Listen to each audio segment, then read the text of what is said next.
Welcome to today's episode. Let's talk about something that moves markets every time the news hits: interest rates.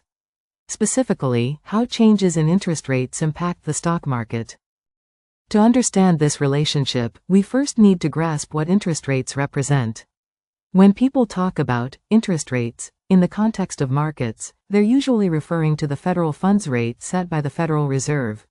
This is the rate at which banks lend to each other overnight.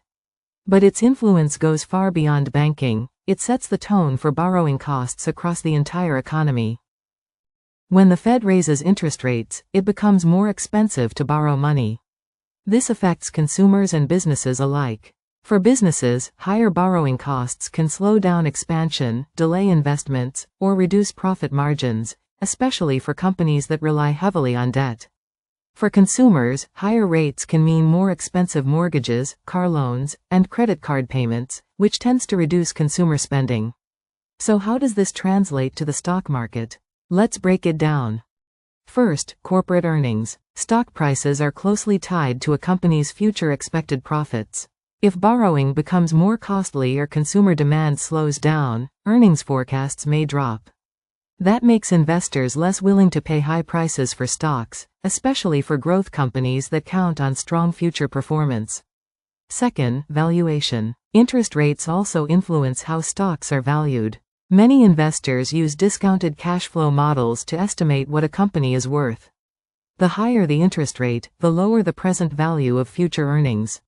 So even if profits remain steady, rising rates can still drag down a stock's valuation. Third, competition with bonds. When interest rates rise, so do bond yields. That makes bonds a more attractive, lower-risk alternative to stocks.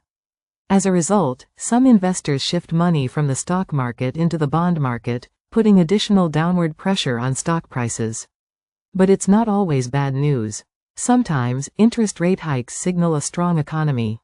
If the economy is growing and inflation is under control, companies can still perform well, even with higher rates.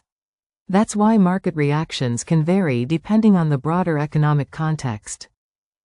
To sum it up, rising interest rates tend to put pressure on stock prices due to higher borrowing costs, lower consumer spending, and more attractive bond alternatives.